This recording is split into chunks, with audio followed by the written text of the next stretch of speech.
Hello, YouTubers, and there that happens to watch there. Have myself some black coffee and some cherry pie. No, I'm not in Washington. What am I saying? Anyway, got some periodical pickups here, and a haul on top of that. So, okay. First thing I want to show off is the stuff I got in from Square Enix. So, okay. Just going to show us off really quickly, go say what they are, what it is. I did this for a previous video, but I decided to scrap it. But, okay, first thing I got here is a container which you can use to store like a PSP, a DS, and all that. This was like the silver rewards thing there for Square Enix. I mean, some of this stuff is actually kind of cool. The rest of it is kind of... like, some of these are like promotional items I believe they gave away for a while, and then they just kind of, I guess, had back orders of them or something like that, and they just decided to include it for silver. I mean, just the same, this Rocket Slime keychain here is pretty badass, though. I really like it. It has some of the slimes on it, as well as, I believe, I forgot what this monster's called. But, first thing I got here is a keychain. Has some slimes here from Rocket Slime. Got some, what the fuck is it? I got some of these, what the heck are these called? Icon decals from Kingdom Hearts. Some postcards. Read Chain of Memories from Kingdom Hearts. Kingdom Hearts 358 in 2 days. I probably totally butchered the 2 days one, but quite frankly, guys, these names butcher themselves. I mean, they're just really obscure names. Next one here is a decal for Birth by Sleep. This is for the PSP, I believe Model 1 3000 or something like that. But for that, this is kind of cool. I like this one a lot. It's a soundtrack sampler from, it's the extra soundtrack for Chrono Trigger. I believe this came out for the Nintendo DS version. Really badass. I like this one a lot. Also, the soundtrack for Dissidia Final Fantasy, which is just, these are just promotional sampler tracks. The poster that came with the DS version, I do remember and do know that came with the DS version. And a cleaner, which I actually looked at the map because I was curious, for Joker, the Dragon Quest Monsters Joker. It opens it up and there's a map inside of it, which is pretty damn cool, actually. So yeah, that's what I got. All that, and also these, which are two versions of the Dissidia slipcase for the PSP first game. And it's cool art. I mean, I looked inside this as well to see what they both looked like, and really, really nice design. Like, I really love the design. I mean, some people say that Square Enix kind of fell underneath the belt when it came to game quality. I mean, most of the games are required taste. I mean, none of them are going to be that amazing like they used to be. But some of them are still good to me, so I'm kind of sold with Square Enix publishings as well as their development behind some games. I mean, some games aren't that great, I agree, but they're good. They're not bad. Okay, now, next one here is a Heat, which I got from the Value Village, which is Savers up here. And these two are not from that at all. These are actually two reproduction cards I got in the mail. And I know a friend of mine wants this one, especially, which is my friend Big Daddy Darth. He definitely wants this copy, because he mentioned it quite boldly. Super Mario Brothers 2. I know some people think this is pirating, I agree to a point, but the English version of this is quite nice. Next one here, which I think it'd be it's a cult classic, as well as a lot of people definitely like this game in general, the Mother series. And that is Earthbound for the Nintendo Entertainment System. This was the unreleased version. They obviously put the ROM up on this cart and was pretty much published. Again, a big thank you for this these two carts. I got them in the mail quite recently, which I was playing some of the Super Mario Bros. 2. The game kicked my ass. I played some of this. I actually enjoyed it. I'm not really a hardcore fan of the Earthbound game for the Super Nintendo. I mean, I thought it was some of it's interesting and kind of funny. I just am not totally into the game. I don't know what it is. I gave it a chance like 5 times in a row. You know, kind of thing. I like this one so far. It's a little bit washed down, but some of it's kind of funny. The next item I got here, which this is the 3rd or 4th edition of this game, which it's quite sought after on the PC market especially. Some of the sticker that says PC CD-ROM came off on it, but a copy of American McGee's Alice, complete in box. It includes the Insanity Manual, which has like some of the storylines, some of the synopsis of the of Alice. I mean, the game itself is good. I liked some of it when I was younger. I come back to it later on. I was kind of like on the fence about it, but I still liked it. I mean, it's a very good game, and I'm just surprised that it got such a limited production for and is so sought after on the PC. But I'm really happy to grab this one, though. I'm going to be keeping this. Again, got it on the cheap, so... This was not from Value Village, by the way. This was just a local Craigslist pickup. They also had, what is it? Like, it was Silent Hill 2 and 3. I wanted to grab those two, but I didn't have the money at the time. And, you know, the guy kind of was like, kind of thing. So, next items I got here is somewhat of a large haul from the Value Village / GameStop. I just said GameStop, didn't I? Whee! Savers. This one is a copy of Nuclear Strike, which is a sequel to the Soviet Strike game for the PS1. The disc on this is a little bit scratched up to hell, and I have to like repair it, but you know, all these were about $2 a piece, so not too horrible. I say too horrible, and I take this game out blindly. Blaster Master Blasting Again. It's not that great at all. I like some of the aspects to it, but it's just not very good.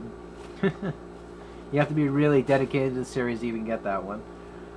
This one is Tiny Toon Adventures: The Great Beanstalk for the PlayStation 1. Really great shape. This one I think is like really pristine. However, it does smell a little bit of smoke, like a couple of these discs do. So I'm gonna have to air these out after and, like, you know, get some freshener on these puppies. Next one is, this case is like beat up to hell, is Spider, the video game. And this is like the, has some scientists or something like that got attached to a spider body, and you have to play through the game like that. It has some like side-scrolling, platforming elements to it. Played it before in a demo. I liked it when I was younger. I might like it again, I'm not sure. But, yeah, I actually remember playing this like a while back on like a sampler CD. I liked some of it. I think it was the same sampler CD one and that Bruce Willis game was on, I believe. I can't remember. This I do remember was on the CD, which is just nostalgia attack all over again. But it's a good game, so it stacks up for my purposes of collecting it. Future Cop LAPD. Really good condition. Like, most of these discs are new. Some of them are kind of like used condition. I think this is probably from the same collector. Person had like a family member, or the person personally took a big old cigar and like blowed it all over the games before they put this at games at the store. But nonetheless, a couple titles you guys should recognize here already. Rayman. I already owned this for the PSP as well as, actually no, I think it's only for PSP. Yeah, only for the PSP, as well as I own this for the PC version. But you know, the PS1 version is just as good, so it's always good to have a backup copy to play it. Another greatest hits copy of, even though I only have one, this is my first copy of this one. Medal of Honor. I liked the game when I played it before I rented it. It was actually very good. Not a lot of people like the Medal of Honor or FPS shooters in general, but I think this game got a bad rap. I don't know why. It's a good game. It's an interesting concept. It was very fresh for its time. It started the genre of these Call of Duty stupid games that just kind of get, you know, shoved in up your ass or something like that. I mean, they're good games. Don't get me wrong. It's just they flood the market with them too often. And the last game here, which just came in really great, I say great shape, and double checking. Yep, it's in very mint shape. Tomb Raider 1. I like the Tomb Raider series. I like Part 2 a lot. Part 1 was good. Part 3 was okay. The Anniversary Edition was excellent on the consoles. So, you know, that's pretty much all I have to say about that one. what else I got here? Making sure I haven't got anything else. I think I'm missing a game.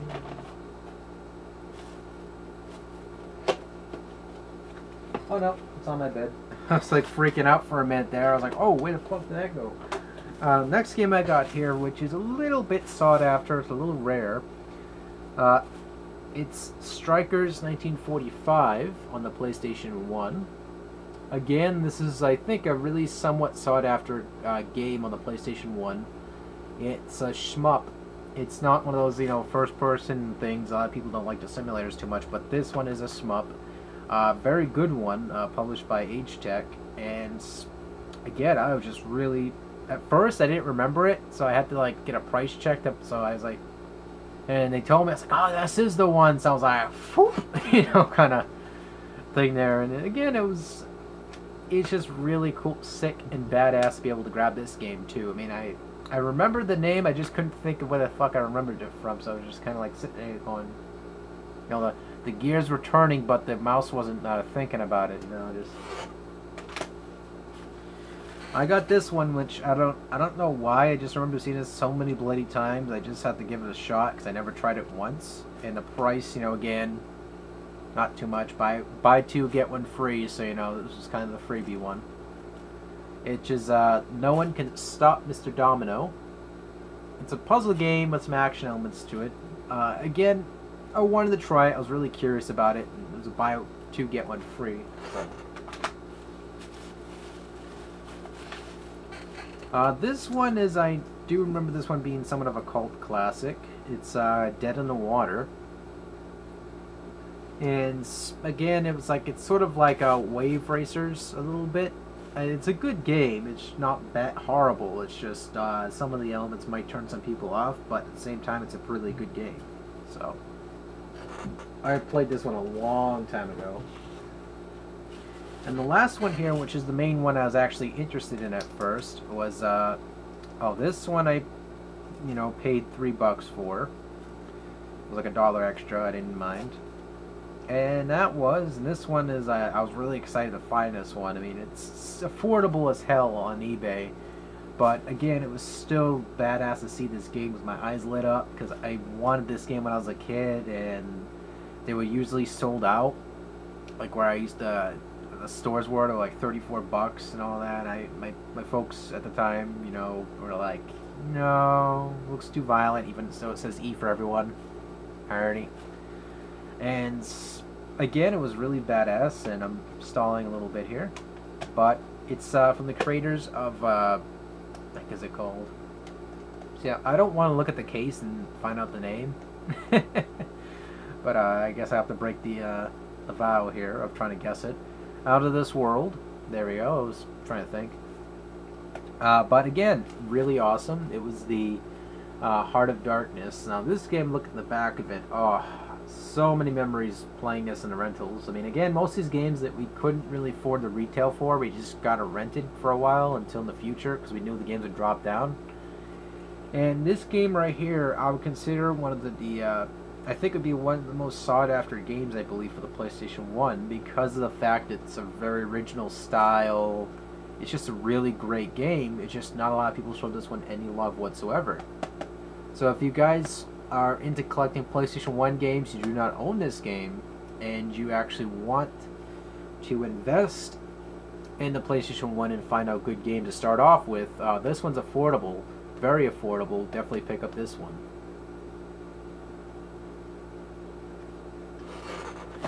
And the last one I want to show you here, which is a double pack, which again, it was something for the Xbox. And a funny thing too is it actually still includes the free trial for the 2 months because of the Clone Wars game on here, which I just kind of spilled the beans about the double pack here. It's Tetris Worlds and Clone Wars. It was like a including game. It was a game that was included with the original Xbox. And I played a tiny bit of Tetris Worlds. That was fun. Clone Wars, which is made by Pandemic, I don't untrust Pandemic when it comes to games. They do pretty good ones out there. They did, what the heck was that one called? Mercenaries. And you know, I've yet to try out that new Mercenaries, the newest Mercenaries game they made. I mean, they did also make the Saboteur. I mean, Saboteur was actually pretty good. I like that game a bit. So, you know, I can never, those guys can't so far steer me wrong of what I like to see in games. I mean, yes, it is based off the Star Wars Episode 3. Episode 3 was not that great. It was good for some aspects and elements to it, because the introduction to Darth Vader, which I think that was only a highlight in the movie. Other than that, I just could not give a damn about the movie. I mean, part 1, I was cool about it when I was a kid. I grew up and I just didn't know, what the fuck is this, you know, kind of thing. I mean, I like Darth Maul. He was like one of my favorite Siths out of the series, but again, you know, he kind of died way too fast, and then when they introduced him to The Force Unleashed 2, I think I shot my load all over the fucking ceiling for a minute. I was like, oh, you know, alien, you know, but no, I'm just kidding. But again, it was not too it was available there, and I wanted to always play the full version of Tetris Worlds. I mean, I don't got problem with puzzle games. I like those. They're good for keeping my act. I mean, some people misjudge puzzle games. They may be casual, but they test your reflexes a little bit more than you would assume. Like, they actually keep your brain flowing. Some people play like a lot of brainless games, like such as shooters, all day, and they don't learn strategy that often. They learn when to cover and duck and all that, but puzzle games, believe it or not, they actually test your reflexes a little bit more faster after a while, and it starts off slow, gets faster and faster and faster. The faster you practice with the puzzle games, the more you get pumped for games like shooters. Trust me. I mean, I'm not saying Tetris on the cell phone's going to make you like an Einstein at Call of Duty Black Ops. I'm not saying that, period. I'm just saying it helps you reflex a little bit more. It refines your reflex in games. I mean, you know, download a copy of like Tetris for the NES or something like that in an emulator and play that. Or if you have a copy, play that for at least 15 minutes before you start an actual shooter or something like that, and watch the results. I mean, after a while, you start noticing your brain starts reacting quicker and quicker and quicker and quicker, and it makes you quick. Let's put it that way. But yeah, I'm taking way too much time. And again, I promised myself I was going to keep this video under 10 minutes, but that didn't quite work out as I planned. But I'm going to upload this video as it is. And I want to say thank you guys so much for watching, and I'm just, again, very grateful for everyone who's been watching my channel and over the time. And again, I just apologize to Steve Ryan and Eric and a few other YouTubers on here. I did not mention my previous video. I know I shouldn't really necessarily have to apologize if the people understand and they know I meant them as well. But just the same, I'd like to apologize to all those guys I did not mention, like my friend Alpha, D-Ray, and Michelle, which these guys are very, very, very supportive of me, and as well as Eric and 28 Steve Ryan and his friend Cy, and the list goes on. Again, I mean, I do apologize again for that, because I wanted to mention you guys. It just escaped my freaking brain, because I was like, just woke up from a nap, so it's just kind of like, ugh. So I apologize for that. You know, I totally forgot about it until after. I was like, fuck, you know, kind of thing, because, oh yeah. So, take it easy, folks. Thank you guys so much for watching, and thank you for clicking on my video.